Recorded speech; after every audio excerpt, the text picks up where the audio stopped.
Narito na mga balita sa Luzon. Nagkasunog sa isang barangay sa Pasay City kaninang madaling araw.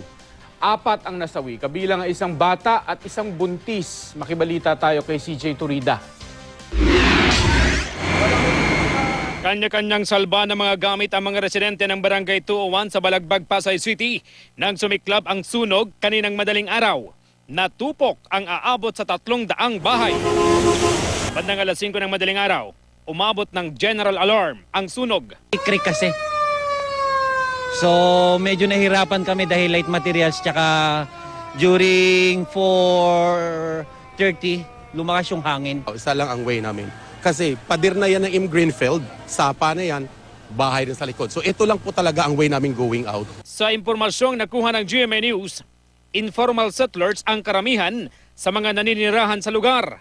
Ang ilan sa mga lumikas na residente, wala na lang nagawa kundi manatili sa kalsada, dala ang kanilang mga isinalbang gamit. May mga nailigtas pang alagang hayop ang ilan. May 4 pa raw na residenteng pinaghahanap.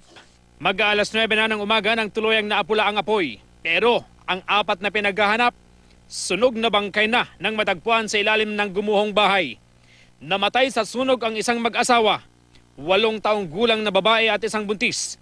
Pawang magkakaanak ang 4 na biktima. Magkakayakap daw po sila doon nahukay sa ilalim. Di na raw nagawang mailigtas ang mga biktima dahil sa bilis ng pagkalat ng apoy.